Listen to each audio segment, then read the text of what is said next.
Theophilus, so that you may know the certainty of the things you have been taught.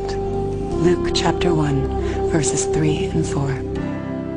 You have to understand that people in the first century valued eyewitness testimony. And this is why, from the 2nd century on, it was important to the early church fathers that the people who were alleged to have written the Gospels actually wrote them, and that they were eyewitnesses of the things they wrote. We have actually very early attestation of the authorship of the Gospels. The early church father Papias, for example, as recorded by the church historian Eusebius, identifies Mark's Gospel as essentially the eyewitness account of Peter. Well, Papias was a disciple of the Apostle John, so we are only one generation removed from Jesus himself. That's a pretty close testimony, and strongly suggesting that, in fact, the Gospels are based on eyewitness accounts. Now, of course, it's not what you would have seen if you had a video camera there, because, after all, if you put a video camera on a street corner, even in Washington, you'd get politicians coming to and fro. You wouldn't actually have a story that would make sense. You'd have a string of random, unsorted events. That doesn't mean that none of it happened, that it's all made up. It's just to acknowledge what is blindingly obvious, that it has been edited and no doubt shaped by the needs of the community, because people tell the sort of stories that they want to tell, because this matters to us urgently here and now. Most historians date Jesus' birth between the years 7 and 4 BC, and his death no later than AD 33. Jesus' public ministry began with the choosing of his disciples and lasted approximately 3 years, culminating in the Passion Week and his trial and death. Scholars generally agree that the Gospel of Mark was written first, sometime between the years 60 and 75 in the 1st century. Matthew and Luke were probably authored shortly after, followed by the Gospel of John.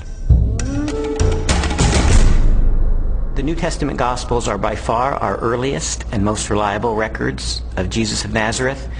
All of the New Testament Gospels were written in the 1st century. Not only are they remarkably close to the events themselves, but in fact eyewitnesses are still around. If they were passing on untruths, if they were not passing on reliable history, then we would expect eyewitnesses to say, wait a minute, this isn't what happened. But eyewitnesses are around. Eyewitnesses could confirm what they said. All of the gospel writers either were eyewitnesses or interviewed eyewitnesses to gain the information that they gained about Jesus Christ. As I scrutinized the gospel accounts even further, I realized that it was important to find out not just whether or not the information was rooted in direct and indirect eyewitness testimony, but I needed to know, was this information reliably preserved during the time period before it was finally written down? We have to put ourselves into the ancient world without modern media, without even a print-based culture in which the only and the standard way of preserving information was through oral tradition, most of which was memorized. Young rabbis were often forbidden to comment on a passage of Scripture until they had memorized it perfectly. In fact, it was not uncommon for rabbis of Jesus' time to commit the entire Torah to memory. I've sometimes heard people say, look, I've been in a situation where I whisper something to someone, they whisper it to someone else, and it goes through 10 or 11 people, and by the time the last person tells what was said, it's totally different from what I told the first person. And we can't trust the Gospels for the same reason, because it was transmitted over a long period of time. That illustration is really a bad analogy, and you have to understand that the 1st century apostles who passed on information about Jesus were deeply concerned to get this information correct, because they saw it as sacred holy tradition. It wasn't about what Joe was eating for dinner last Wednesday night. In our day of instant media and everything has to be on film or tape recorded, we are more skeptical of oral tradition, but we don't really understand the nature of oral tradition. Oral tradition is a community event. A story is passed down by individuals within that community. Well, if they get it wrong, you've got an entire community that's going to correct them. So it is self-correcting all the way. These stories were passed on reliably because they were passed on by the community of disciples. In fact, we now have scholarly studies that have been done of oral cultures, and we know that through several generations, oral tradition can be preserved and passed on without changing a thing.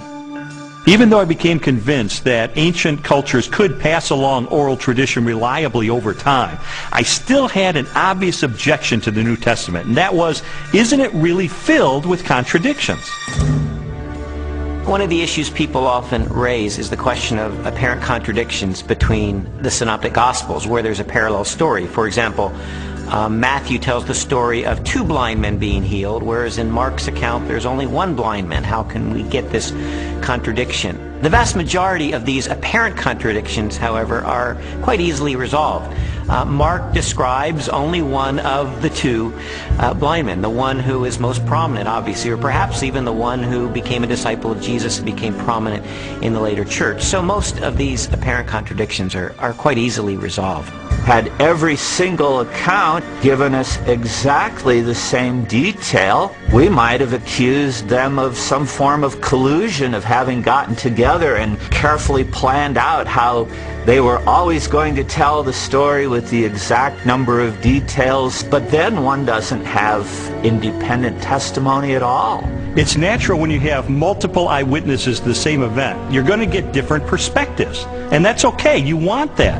What you're looking for is a core to the testimony that's the same, that's consistent, even though there may be some variation in the incidental details. If you're in a court of law and you have multiple witnesses come in and testify to the exact same thing, the first objection that's brought up is to say collusion. They got together. They orchestrated their testimony, and their credibility is shot. The earliest known copies of the Gospels were written on sheets of papyrus and scrolls made of animal skins.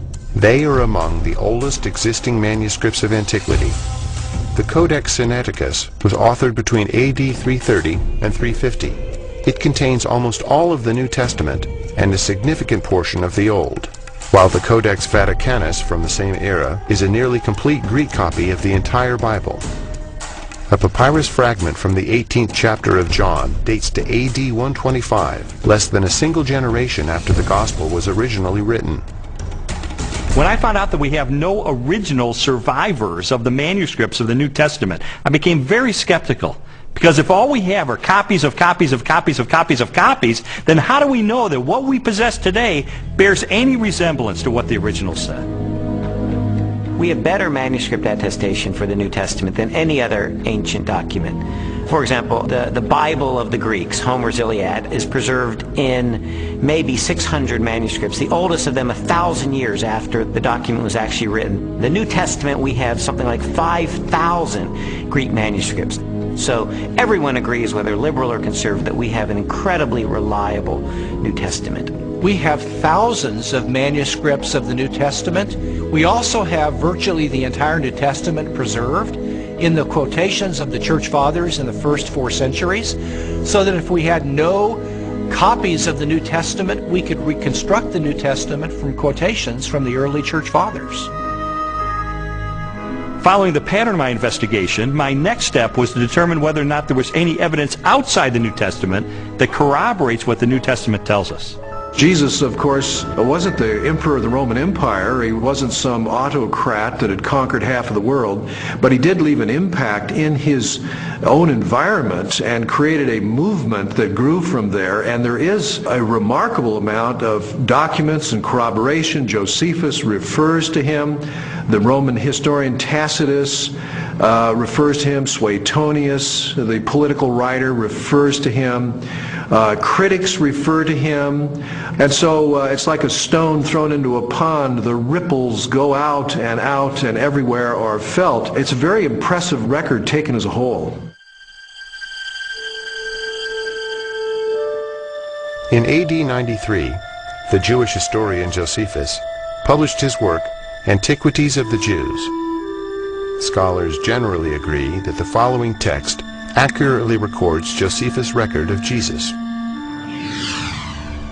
Now there was about this time Jesus, a wise man, for he was a doer of wonderful works, a teacher of such men as received the truth with pleasure. He drew over to him both many of the Jews and many of the Gentiles. When Pilate, at the suggestion of the principal men amongst us, had condemned him to the cross,